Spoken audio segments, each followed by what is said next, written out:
เมื่อสูงพี่น้องผู้ปันแห้งสื่อข่าวแซนมีเดียวเขาดังเสียงนะครับเมื่อได้ก่อเมียนงานในวันที่7 เดือนธันวาคม2025นะครับตอนด่านในรายการข่าวตอนได้ก่อเตียวดังข่าวเงาเกี่ยวกับเรื่องภายหลังของสิซึ่งมานเขาขึ้นตึกซิมเอาไล่ตะปางเศร้าจุ่มลุกพื้นนะครับเนาะดังเทียนเอาอีกเขาเสนอนะครับเมื่อดังเทียนเอาอีกเขาในรูดตายซุ่มซึกกว่า15เกาะนะครับเดี๋ยวดังข่าวเงาในเสียวก็มาผักตอนปั้นพี่น้องเขากว่านะครับ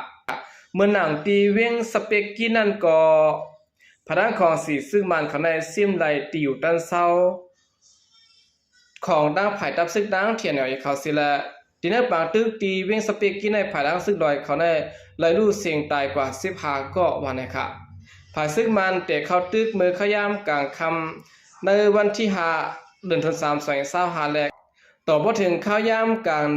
ในวันที่6สั่งหุบซิมเอาไล่ตะปางเศร้าโจข้าวของซึ่งลอยเทียนเอาอีกเขาซึ่งนั้นกว่าวันนะครับโอเคนี่ก็เป็นข่าวเงาตั้งภายตับซึกลอยเทียนเอาอีกเขานะครับซุ่มซึก15เกาะนะครับย้อนเปิดถูกตั้งไผ่ซึ่งมันเขาเจอต้นเครื่องบินจะในตึกยื้อขึ้นหาวแห้งนะครับเงาลายบางตึกในจางได้ปินแดงลายภายด้านของซึ่งมันเก่าจางได้ขึ้นมาอยู่ภายเปียบปุ่นหืออันใดก็ถูกเรียนกันปักตาไปด้วยกว่าอยู่นะครับเนาะเหลือสิในเกื้อมก้านะครับซึ่งมันเขาในเจอเครื่องบินต้นสิหลอดตับซึกตั้งเทียนเอาหาวแห้งตีเวงหนองเขียวเหมือนกันนะครับแต่หางเดินเพียบพอดีมาในซึกมันนะครับแถมยังซึกหลอดดึกตับซึกตั้งเทียนเอาขึ้นวันเนินนาทีต่อคำสิวิ่งหนองเขียวมาหาวแห้งเหลือเก่าวันนะครับเมื่อในวันที่5 เดือนธันวาคม2025เขาย้ำไว้วันนั้นผ่ายตับซึกมันเสือต้นสิได้ปล่อยหมากเสือในวันอุมาติในสิวิ่งหนองเขียวจึงได้ปดห้องเฮ็ดให้ไผ่ใหม่สนอ้อยตั้งเฮือนเยกุนเมืองลูกไกวกว่าตั้งน้ำวันนะครับเกี่ยวกับเวลาในกวนเมืองพื้นที่เวียงหนองเขียวลัดกว่าที่ดังสื่อข่าวผู้ใดฮอกเขาว่าซึกมาดังซึกดังเถียนเอาคมดังผีเดฟสิได้พื้นที่กันหาวแห้งเขาว่ากูวันยาวค่ะหมากลงตุกสายเฮือนเยกุนวันอุมาติเงียบไผ่ใหม่กว่าหลังหนึ่งค่ะวันไหน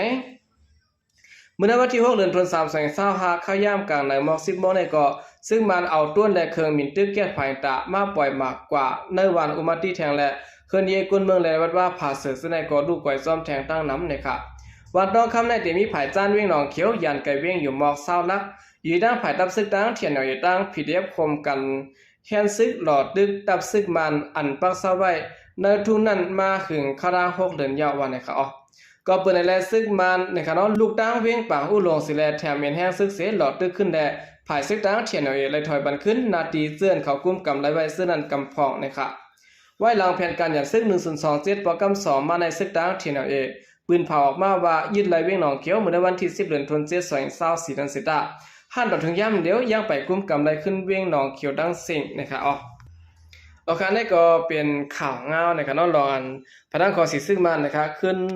หอมแห้งซึกสิแลตึกยื้อจุ่มลุกพื้นขึ้นหาวแห้งนะครับเอามาได้เป็นในพื้นที่เมืองใต้ปดห้องยอกอตินสีเมืองค้างนะครับเนาะพนักงานสิซึ่งมันเขาได้คัดใส่ตึกยื้ออำถัดไว้นะครับ14 แนวขาขึ้นมาถ่อมด้วยข่าวเงาเกี่ยวกับเรื่องปางกลุ่มหลงมหาสติปัฏฐานโปรแกรม59ที่เวียงปางหลงนั้นขึ้นคอนนะครับเดี๋ยวในวันที่2ต่อพอถึงในวันที่6 เดือนธันวาคม2025สังฆาเจ้าและดากาศรัทธาโฮมกันจะเทศบางกลุ่มหลงมหาสติปัฏฐานอำนั้นบางกลุ่มงีลาขามปัดปืนจึงใต้โปรแกรม59และหมายต้องเดือกกรรมฐานขอบเตรียม50 ปีก่อนคำที่เวียงปางหลงจึงใต้ปัจจันนะครับเจ้าคู่วิสรัตตาเจ้าก้อนวัดกรรมฐานเวียงปางหลงหลัดกว่าดีด้านสื่อข่าวพุทธฮอกเขาว่าบางกลุ่มในและจะเทศคารางหาวันขะสังฆาเจ้าและผู้ดังโตเตือกกรรมฐานในเมืองใต้เสื้อมาเข้าโฮมอุบโอต่างเราลาดเนกันลองเงาลายการงานตีเตือกกรรมฐานเผยมันและลองหางเฮียนการเมืองนาเจ็มเจในสังฆาเจ้ามาเข้าโฮมปางกลุ่มอ่ำย่อมหาปากป้ายวันนี้ค่ะโดยสินั้นเจ้าเนตรามาอุปโอเตียบตัดลองนาการอันเตสเทศในปีเตมาเตบันบุญพรเวียงหลายฮับเป็นเจ้าฐานะตาปางคุมลงและตาบางตลาข้าวใหม่ในเตสืบปิดกว่าตีแล้วเสียมซื้อในเสียแล้วพ่อบางปอยข้าวดางหาวันในมีเสียสาวลงในเมืองใต้หลายต้นมาเมตตาป่อนทำปันกูคำตะกาสถานในเมืองใต้ตี3 ตีไกมาเข้าห่มอ่ำย่อมหมื่นวันนะครับในวันที่6 ใน3ได้ปิดลุ่มเงางุนจุ่มเจ้าเนตราปัดปื้นจึงได้เสียแล้วเจ้าโดนคู่หลวงวิจิตาสละโหเป่าจุ่มเนตรากรรมฐานจึงได้ปืนเผาขุบเนขอตกลงปางกลุ่มเสียแล้วปีนามาติไลฮับเฮ็ดปางกลุ่มหลงมหาสติปัฏฐานโปรแกรม60นั้นเสียแล้วเตสเทศตีเตือกรรมฐานนำซ้าย ทุ่งวันหัดเวงลางคือปางตราสังฆาเจ้าก่อนเข้าว่าสานันซ้ำเดชเทศตีเตอกรรมฐานวัดสุขิตะเวงน้ำจางวันในค่ะเมื่อว่าในข้าย่ำกาวันซ้ำจะโดนคู่หลงดรธรรมสามีผู้ก่อตั้งจันจอมพุทธเมืองใต้เมตตาปอนธรรมตราเสลเจ้าชาดรปัญญานันตะโหเปางงุนมุกจุนโนสังขาซึ่งใต้เตียวน้ำดูด้านกว่าวันในค่ะอ๋อบางกุมลงมหาสติปัฏฐานปอกรรม59ในผู้ดังโตเตือกกรรมฐานในเมืองใต้ปัดปื้นอันมีไว้37เตือกนั้นมาเข้าคมอุปโอ35เตือกกรรมฐานเมืองย่างแหลง2เตือกและตื่อใจคาแหลกองมูค้ำเตือกกรรมฐานเมืองวันซ้ำเปลี่ยนตีเว้งสะทงเตือก1เสแลอันนำเป็นมาเข้าโฮมปางกุมได้ก็เปลี่ยนเตือกกรรมฐานเสลานและเตือกกรรมฐานเว้งนำตูวันให้ค่ะออกดีเตือกรรมตราเตือกกรรมฐานมูลมินกุลในเมืองใต้ปัดปื้นเตมีอยู่37อองตีนั้นเตือกกรรมฐานตีเวงลางคือเป็นเตือกเงาตีเดปางตือกรรมฐานปอนตั้งสุดตั้งแต่ในปีคริสต์ในปี1กับปาก47ปีก็จะ1 3ปากเกานีวันนะคะเดี๋ยวนั้นมาห้ามต่อถึงย่ำเดี๋ยววันนะคะปีในย้อนเบิ่งเอาลายในปื้นเตรียมหิมซาและอองดีอ่ำในปุดปางตรามีอยู่2-3เว้งนั้นที่เป็นเว้งเสลานและเว้งนำตูเสในนะคะออกคันนี้ก็เป็นข่าวเงาลองปังกุมลงมหาสติปัฏฐานโปรแกรม59อันจะเทศกว่าตีเวงปังลงกึนคอนวันนะครับสืบสิแนวข่าวขึ้นมาถ่อมด้วยข่าวเงาเกี่ยวกับไปลองกุ้นเมืองทุ่งหนองให้ยาหางแฮนเฮกังเพลมเพไฟนะครับแต่หูเลือนทวนสามมาในกุ้นเมืองทุ่งหนองให้ยาซึ่งได้ประจานอ่อนกันไม่เฮินเมเยตอนตัดเฮกังเพลมเพไฟวันนะครับตั้งแต่ทั่วเพนำถมมาในย้อนเปิดป้ายมังมีมแคบเงินค้ำอ่ำดีแลต่อถึงย่ำเดี๋ยวก้นมันเลยหนอให้ยาอ่ำจางขึ้นเมปกป้องเฮินเยซุ่มซ้องอันใดรู้ซุ่มกว่าซ้อมนำนะครับการเลยยื่นจากเสดอยู่เศร้ากว่าตีตอนอันอ่ำกว่าปังนั้นกุ้ยไหนนางหญิงอายุบอก20 ปีก้นนั้นหนอให้ยาก็1 ลัดกว่าที่ดังสื่อข่าวผู้ใดฮอกเขาหนังไหนเตี่ยวเลื่อนได้กว่าล้มเตะมาเย่าย้อนเบิ้นน้ำท่วมหึงแลเสาขึ้นเจอนั่นก็พังแห้งจอมเฮินหลังคาเฮาขาก็โหลมุ้งโหลแม่เสาเฮินก็น้ำท่วมหึงไว้แลมางแรมก็เขาเขาพังเยี่ยวค่ะอันนั้นก็ไหลขึ้นกุมขึ้นก้ำไว้ก่อนเขา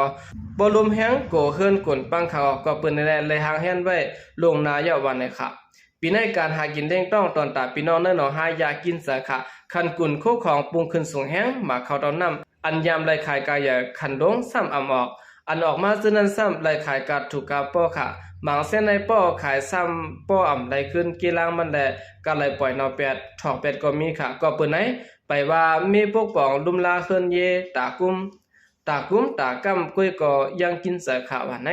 นางยิงเส้นปานข้าวเจ้าการป้ายบางมีก็1 ก็ลัดกว่าที่ดังสีขาวปุถฮอกเขาว่าเพราะว่าเปลี่ยนเฮิรนไม่เปลี่ยนไม่ซักได้ก็อ่ำป้อไหลโกค่ะเพราะว่าเปลี่ยนเฮิรนไม่ปกกังภาษานมุงค่าได้ก็ไหลไม่เสขาวการอ่ำดีแลปีในเปิ้นอ่ำจางแม่กุมลุมลาเฮิรนเหมือนกูปีค่ะไหลแกลิดปัญหาตากินอ่อนตั้งก่อนวันในค่ะเนาะไว้หลังทั่วเพน้ำท่วมหาวแห้งมาในกุนเมืองในหนองหายะไหลเปิดด้วยเปิดถ่อมข่าวเงาฝิ่งฟ้าราศีอยู่กูย้ำเดี๋ยวก็มีข่าวว่าเตมีลมแรงเข้าใหม่ในแหละก้นอยู่เฮินเยอันนำป้อมันกึ้มแข็งแห้งนั่นอ่อนกันค่ายกว่าซอนอยู่สบายซ้ำเฮินเยปีน้องเตียนมีเฮินมันกึ้มแข็งแห้งนั่นไหนก้นมันปืนตีลาดนี่นั่นไหนตีเวียงยองหวยอันมีเหนือกุ้งนั่นซ้ำเมื่อวันที่19 เดือนธันวาคม 2565นั้นก้างแก่ในปอกในยอมห้องปางกลุ่มก้นเมืองเสลซี่สั่งปันพังตาลองห่มลมเฟไฟวันไหนค่ะนางยิ่งอายุมาก40 ปีกวนมนุษย์ปืนตีรัดกว่าด้านที่สื่อข่าวผู้ใดฮอกเขาว่าถึงมาเข้ามาเย้าร่วมก่อตีแห้งในแลบเบิ่นจะเฮ็ดไม่แผงแค่ไฟไม่ขอเลขตาแค่ไฟไว้นาเฮือนไผมันสั่งว่าเขาลงกดทัดในปอกในยอมและขึ้นและอ่ำมีไว้เครื่องแค่ไฟไหนเตปันตรวจตามเงิน 25,000 เปียในแหละ